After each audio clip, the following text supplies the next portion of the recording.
চলাচল লম্বা করার কোনো সুযোগ নাই। এই জান্নাতের বাগান, জান্নাতের মজলিস কেন বলা হয়? আল্লাহর নবী কোন একটা পাহাড়ের পাদদেশে কয়েকজন সাহাবীদেরকে নিয়ে কোরআন থেকে আলোচনা করতেছেন, কোরআন থেকে তাফসীর করতেছেন, কোরআন থেকে নসিহত করতেছেন। মা আয়েশা সিদ্দিকা রাদিয়াল্লাহু তাআলা আনহা দূরে দাঁড়িয়ে দাঁড়িয়ে দেখতেছেন আল্লাহর নবী কয়েকজন সাহাবীদেরকে নিয়ে কোরআন থেকে আলোচনা করতেছেন, কোরআন থেকে তাফসীর করতেছেন, নসিহত করতেছেন। জান্নাতি নবী জান্নাতি কণ্ঠ দিকে যখন কোরআন থেকে যখন আলোচনা করতেছেন, তাফসীর করতেছেন, সাহাবায়ে কেরামরা অবাক-চিত্তে বিশ্ব নবীর দিকে তাকিয়ে কোরআন থেকে আলোচনা শুনতেছেন, তাফসীর শুনতেছেন, নসিহত শুনতেছেন। হঠাৎ করে আল্লাহর নবীর উপরে এবং সাহাবীদের উপরে প্রচন্ড আকারে বৃষ্টি শুরু হয়ে গিয়েছে। মা আয়েশা সিদ্দিকা রাদিয়াল্লাহু তাআলা আনহা দূরে দাঁড়িয়ে দাঁড়িয়ে দেখতেছেন যে আল্লাহর নবীর উপরে এবং সাহাবীদের উপরে প্রচন্ড আকারে বৃষ্টি শুরু হয়ে গিয়েছে। কিছুক্ষণ পরে মা আয়েশা সিদ্দিকা রাদিয়াল্লাহু তাআলা আনহা আর দেরি করলেন না, মুহূর্তের ভিতরে একটা গামছা নিয়ে দাঁড়িয়ে গেছেন। কারণ আল্লাহর নবী বৃষ্টির পানিতে ভিজবে, বৃষ্টির পানিতে ভিজার কারণে আল্লাহর নবীর ঠান্ডা লেগে যেতে পারে, আল্লাহর নবীর ঠান্ডা লাগার কারণে আল্লাহর নবীর জ্বর আসতে পারে, সর্দি লাগতে পারে। এই জন্য মা আয়েশা সিদ্দিকা রাদিয়াল্লাহু তাআলা আনহা মুহূর্তের ভিতরে গামছা নিয়ে দাঁড়িয়ে গিয়েছেন। আল্লাহর নবী যখন ঘরে প্রবেশ করবেন, আল্লাহর নবীকে মুহূর্তের ভিতরে গামছা দিয়ে মুছাই দেওয়া হবে। চিৎকার মেরে বলা যাবে কি সুবহানাল্লাহ। কিছুক্ষণ পরে আল্লাহর নবী সাহাবীদেরকে তাফসীর শুনিয়ে আল্লাহর নবী যখন ঘরে প্রবেশ করলেন, ঘরে প্রবেশ করার সঙ্গে সঙ্গে মা আয়েশা সিদ্দিকা রাদিয়াল্লাহু তাআলা আনহা আল্লাহর নবী মাথা থেকে শুরু করে পা পর্যন্ত বারবার তাকাতেই করতেছে, বারবার তাকাতেই করতেছে। বারবার যখন তাকাতেই করে আল্লাহর নবী ডাক দিয়ে বলেন, আয়েশা বারবার আমার পা থেকে শুরু করে মাথা পর্যন্ত বারবার তুমি কেন তাকাতেই করো? আয়েশা আমি জানতে চাই। আয়েশা সিদ্দিকা রাদিয়াল্লাহু তাআলা আনহা সঙ্গে সঙ্গে বললেন, ইয়া রাসূলুল্লাহ, ইয়া হাবিবাল্লাহ, কিছুক্ষণ আগে আপনি সাহাবীদেরকে নিয়ে যখন কোরআন থেকে আলোচনা করতেছিলেন, কোরআন থেকে যখন তাফসীর করতেছিলেন, কোরআন থেকে যখন নসিহত করতেছিলেন, ইয়া রাসূলুল্লাহ, ইয়া হাবিবাল্লাহ, আমি এখান থেকে দেখলাম যে আপনার উপরে এবং আপনার সাহাবীদের উপরে প্রচন্ড আকারে বৃষ্টি হচ্ছিল গো নবী। কিন্তু আপনি যখন ঘরে প্রবেশ করেছেন, আপনার শরীরের ভিতরে আমি এক চুল পরিমাণ পানি কোনো ফোঁটা দেখতেছি না। ইয়া রাসূলুল্লাহ, ইয়া হাবিবাল্লাহ, তাহলে আমি কি ভুল দেখেছি?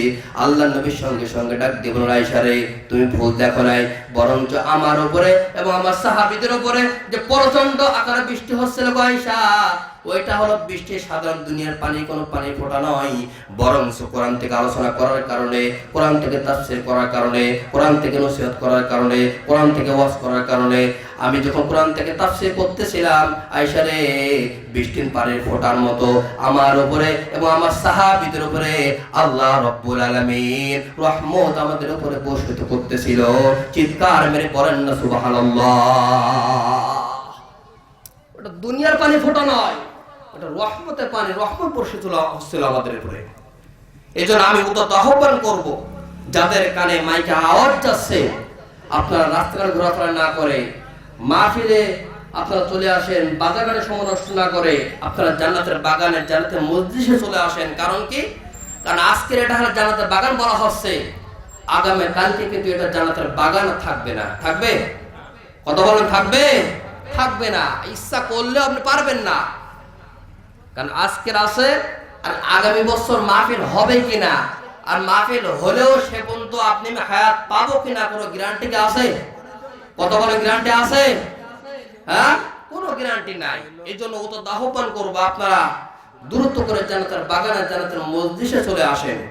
যাই হোক, যে আমি কোরআন থেকে যে আলোচনা করেছি, আয়াতে কারিমাতের তেলাওয়াত করেছি, এই আয়াতের মধ্যে আল্লাহ রাব্বুল আলামিন বলতেছেন, ওয়া ইয়াউমা ইয়া'আদু যালিমু আলা ইয়াদাইহি ইয়াকুলু ইয়া লাইতানি ইত্তাখাযতু মা রাসূলি সাবিলা।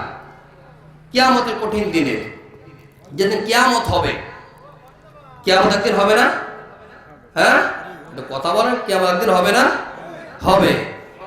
ওই যে কিয়ামতের দিনে যেদিন সন্তান পিতামাতাকে চিনবে না, পিতামাতা সন্তানকে চিনবে না, স্বামী স্ত্রীকে চিনবে না, স্ত্রী স্বামীকে চিনবে না, যেদিন মাথার গালিগুলো তকবক করে ফুটতে থাকবে, যেদিন সূর্যটা এক হাত অথবা এক বিঘ উপরে সূর্যটা থাকবে, তার 12 থেকে 13টি মুখগুলো নিচের দিকে ঘোরাই দেওয়া হবে, ওই কিয়ামতের কঠিন দিনে যারা জালেম, যারা জালেম হবে দুনিয়ার জিন্দেগিতে, ওই কিয়ামতের কঠিন নিয়ে ওই সমস্ত জালেমরা তারা তাদের নিজেদের হাতগুলো তারা নিজেরা কামড়াতে থাকবে এবং বলবে মা রসুল সাবিলি, মা রসুল সাবিলা, আমি দুনিয়ার জিন্দেগিতে আমি কেন রসুল দেখানোর পথে চললাম না, কেন দুনিয়ার জিন্দেগিতে আমি রসুলের কথা অনুযায়ী কেন চললাম না, এবং দুনিয়ার জিন্দেগিতে কেন উমুকে কেন বন্ধুরূপে গ্রহণ করলাম, আমি ওদেরকে যদি উমুকে যদি বন্ধুরূপে গ্রহণ না করে আমি যদি অকুন মা সাদিকিন, যারা সাদিকিন, যারা সত্যবাদী, যারা তাদেরকে যদি বন্ধুরূপে গ্রহণ করতাম, তাহলে আজকে কিয়ামতের কঠিন দিনে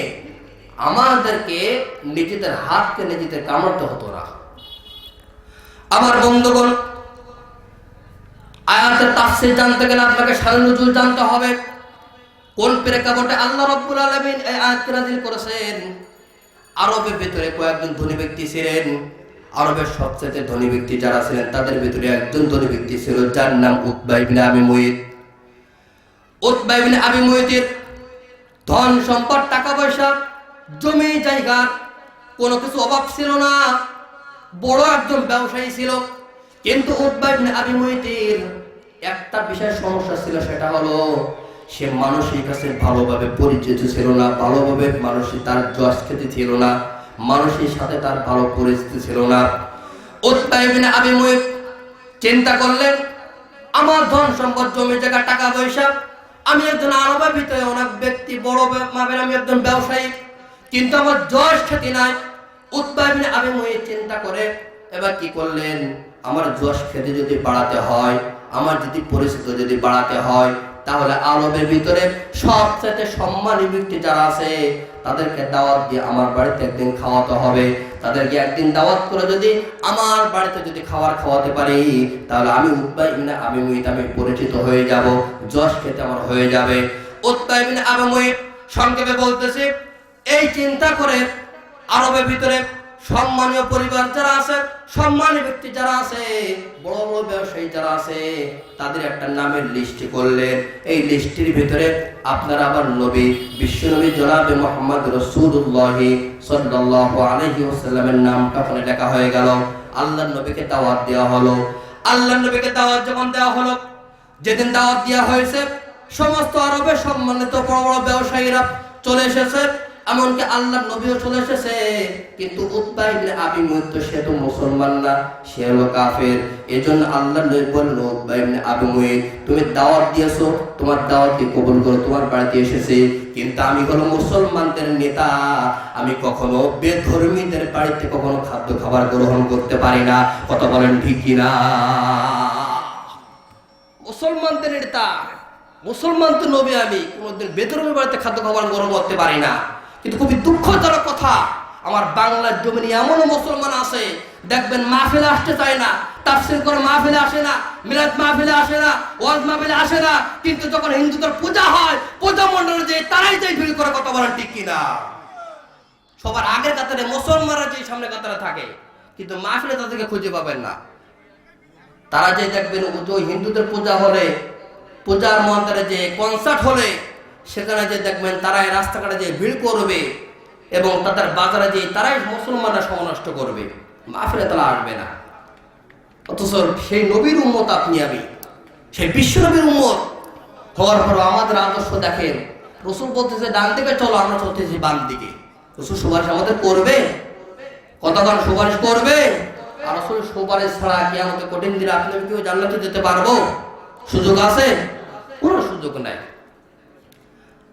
আমার বন্ধুগণ, বিশ্বনবী যখন বললেন, উতবা ইবনে আবি মুইত, আমি মুসলমানদের নেতা, কখনো বেধর্মীর বাড়িতে খাদ্য খাবার গ্রহণ করতে পারি না।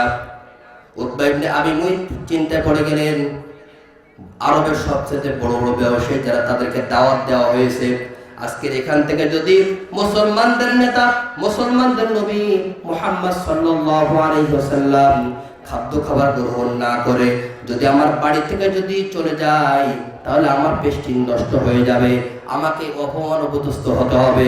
সুতরাং যে কোনো কাজের বিনিময় হলেও, যে কোনো সত্যের বিনিময় হলেও মুসলমানদের নবী মুহাম্মদ সাল্লাল্লাহু আলাইহি ওয়াসাল্লামকে আমার বাড়িতে আজকে খাদ্য খাবার গ্রহণ করাতে হবে। চিৎকার মেরে বলা যাবে কি সুবহানাল্লাহ। উতবা ইবনে আবি মুয়াইত সঙ্গে সঙ্গে চলে গেলেন, ইয়া রাসূলুল্লাহ, ইয়া হাবিবাল্লাহ, আপনি আমার বাড়ি থেকে দয়া করে খাদ্য খাবার গ্রহণ না করে আপনি চলে যাবেন না। আপনি যে সত্য দিবেন, আপনার সমস্ত সত্য আমি মানতে রাজি আছি, কিন্তু যে কোনো সত্যের বিনিময় হলেও আজকের আমার বাড়িতে আপনাকে খাদ্য খাবার গ্রহণ করতে হবে। আল্লাহর নবী ডাক দিয়ে বলেন, উতবা ইবনে আবি মুয়াইত,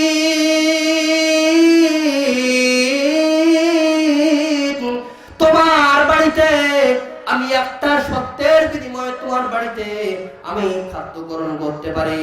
সত্যটা হলো উতবা ইবনে আবি মুয়াইত, তোমাকে এই মুহূর্তে আমার হাতে হাত রেখে কালিমা পড়ে মুসলমান হতে হবে। উতবা ইবনে আবি মুয়াইত এবার দেখলেন, আমার সম্মান যদি বাঁচতে হয় তাহলে আমাকে কালিমা পড়তে হবে। মুহূর্তের ভিতরে উতবা ইবনে আবি মুয়াইত আল্লাহর নবী হাতে হাত রেখে মুহূর্তের ভিতরে কালিমা পড়ে মুসলমান হয়ে গেল। চিৎকার মেরে বলেন না সুবহানাল্লাহ। উতবা ইবনে আবি মুয়াইত তার বাড়ি থেকে মুসলমান হয়ে যাওয়ার পরে আল্লাহর নবী উতবা ইবনে আবি মুয়াইতের বাড়ি থেকে খাদ্য খাবার গ্রহণ করে চলে গেলেন। কিন্তু উতবা ইবনে আবি মুয়াইতের একজন বন্ধু ছিল, যার নাম হলো উবাই ইবনে খালদ। উবাই ইবনে খালদের কানে চলে গিয়েছে যে তার বন্ধু উতবা ইবনে আবি মুয়াইত মুসলমানদের নবী মুহাম্মদ সাল্লাল্লাহু আলাইহি ওয়াসাল্লামের হাতে হাত রেখে কালিমা পড়ে মুসলমান হয়ে গিয়েছে। মুহূর্তের ভিতরে উবাই ইবনে খালদ তরোয়াল নিয়ে ছুটতেছে, বন্ধু উতবা ইবনে আবি মুয়াইতের সামনে চলে এসেছে। এসে বলতেছে, বন্ধু, আমি শুনলাম নাকি তুমি কিছুক্ষণ আগে মুসলমানদের নেতা, মুসলমানদের নবী মুহাম্মদ সাল্লাল্লাহু আলাইহি ওয়াসাল্লামের হাতে হাত রেখে কালিমা পড়ে মুসলমান হয়েছো, বাপ দাদার ধর্মের মুখে লাথি মেরে মুসলমান হয়েছো।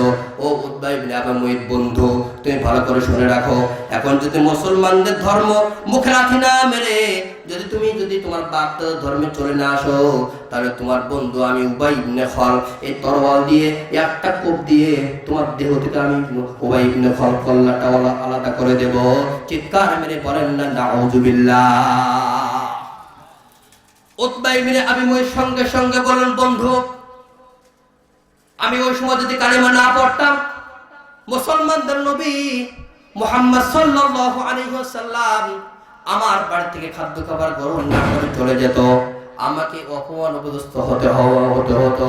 এর জন্য ও মুহাম্মদ ও উবাই ইবনে খালদ বন্ধু, আমি শুধুমাত্র মুখে কালিমা পড়েছি, কিন্তু অন্তর থেকে ফি কুলুবিহিম কলব থেকে আমি মুসলমানদের ধর্মকে আমি বিশ্বাস করিনি। চিৎকার মেরে বলেন না নাউযুবিল্লাহ। উবাই ইবনে খালদ সঙ্গে সঙ্গে বললেন, বন্ধু, মুখে বললে হবে না, প্রমাণ দিতে হবে, পরীক্ষা দিতে হবে। উতবা ইবনে আবি মুয়াইত বললেন, বন্ধু রে, কি পরীক্ষা চাও, কি প্রমাণ চাও? সব পরীক্ষা আমি দিতে রাজি আছি, সব প্রমাণ দিতে রাজি আছি। উবাই ইবনে খালদ বলল, ও উতবা ইবনে আবি মুয়াইত বন্ধু, তোমাকে এই মুহূর্তে ছুটতে মুসলমানদের নবী মুহাম্মদ সাল্লাল্লাহু আলাইহি ওয়াসাল্লামের সামনে যে তার মুখে থুতু নিক্ষেপ করতে হবে। চিৎকার মেরে বলেন না নাউযুবিল্লাহ। উতবা ইবনে আবি মুয়াইত জাহান্নামের কীট মুহূর্তের ভিতরে ছুটতে আল্লাহর নবী, আপনার আমের নবী জনাবে মুহাম্মদ রাসূলুল্লাহ সাল্লাল্লাহু আলাইহি ওয়াসাল্লামের সামনে এসে আল্লাহর নবীর মুখ বরাবর জাহান্নামের কীট উতবা ইবনে আবি মুয়াইত থুতুরা নিক্ষেপ করে দিলেন। চিৎকার মেরে বলেন না নাউযুবিল্লাহ। জান্নাতি নবী, যার চেহারা দেখলে জাহান্নাম হারাম হয়ে যায়, জান্নাত ওয়াজিব হয়ে যায়, সেই নবীর মুখে জাহান্নামের কীট উতবা ইবনে আবি মুয়াইত থুতু নিক্ষেপ করে দিলেন। নাউযুবিল্লাহি মিন যালিক।